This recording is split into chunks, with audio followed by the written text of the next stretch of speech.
Halo semuanya, Assalamualaikum warahmatullahi wabarakatuh. Nama saya Wilma Cecilia Tiara dengan NPM CG 2011-1087, mahasiswi ilmu komunikasi khususnya di Institut Setiami. Saya mahasiswi semester 7, yaitu mahasiswi tahap akhir. Nah, kali ini saya akan membahas tentang Capres dan Cawapres. Video ini bertujuan untuk mengumpulkan ujian akhir semester saya dengan mata kuliah Desktop Publishing untuk Pak Alfonso. Tahun 2024 merupakan pesta politik. Kenapa sih bisa dibilang pesta politik? Karena pada tahun 2024 semua rakyat Indonesia yang berumur 17 tahun minimalnya berhak mendapatkan hak untuk bebas memilih capres dan cawapres idaman mereka. Perlu diketahui bahwa kita memiliki 3 kandidat sebagai calon capres dan cawapres nanti. Siapa aja sih calon capres dan cawapres? Yang pertama di kandidat pertama itu ada Bapak Anies Baswedan sama Cak Imin. Yang kedua itu Bapak Prabowo Subianto bersama Mas Gibran. Yang ketiga itu ada Mas Ganjar Pranowo sama Mahfud MD. Meskipun rakyat Indonesia yaitu bisa dibilang rakyat yang sangat banyak ya populasinya, tetapi tetap memegang teguh atas Bhinneka Tunggal Ika, bahwa berbeda pilihan pun tetap satu tujuannya. Tujuannya adalah supaya kita menjadi bangsa yang adil, makmur, serta sejahtera gitu, apapun pilihannya nanti. Namun sangat disayangkan, saya akan mengkritik salah satu hal tentang berkampanye politik.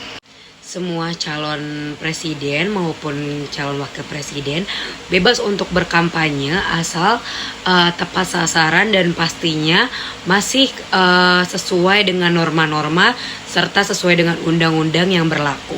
Namun hal itu masih disayangkan. Saya masih sering sekali melihat ketika saya sedang berjalan di suatu jalan ya, baik pusat kota maupun pelosok, itu banyak sekali baliho atau spanduk yang berisikan calon presiden maupun wakil presiden, baik capres maupun cawapres serta calon legislatif atau caleg ya. Menurut saya baliho dan banner-banner yang ada di jalan raya itu sangat mengganggu. Menurut saya pemasangan baliho maupun banner capres, cawapres maupun calon legislatif di jalanan membuatnya terlihat kumuh dan melanggar hukum, adalah tindakan yang tidak dapat diabaikan.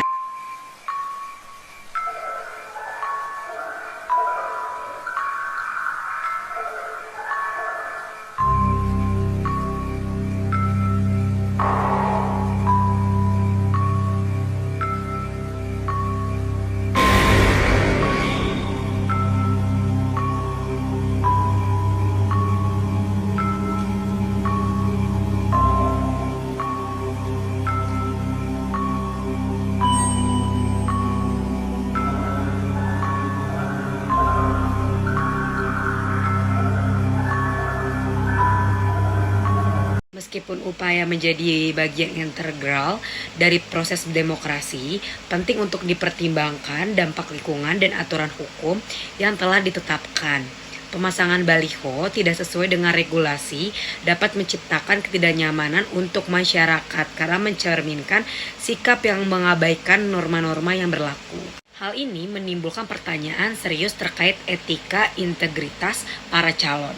Meskipun kompetisi politik memang sangat ketat, mempertahankan integritas dan menghormati aturan adalah hal atau poin utama yang harus ditetapkan. 2024 ini panduk, bendera, baliho, banner, partai dan caleg-caleg semuanya ada di mana-mana, dan itu jumlahnya beneran banyak banget sampai bikin berantakan dan polusi mata. Yang listrik ditempelin, bahkan batang pohon juga dipaku buat ginian guys. Dan yang bikin kesel lagi, mereka tuh taruhnya pemasangan baliho yang merusak tatanan kota dan melanggar hukum menunjukkan sikap yang kurang menghargai nilai-nilai tersebut.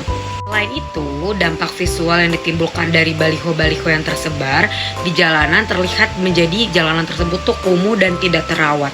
Selain itu, dampak dari baliho-baliho yang terpasang di jalanan terkesan kumuh dan mengganggu penglihatan masyarakat, karena secara tidak langsung masyarakat tersebut akan melihat jalanan tersebut terlihat tuh kayak kumuh dan tidak terawat. Hal tersebut bukan hanya masalah tentang estetika saja, tetapi juga menciptakan ketidaknyamanan yang bisa mempengaruhi kesejahteraan psikologis warga.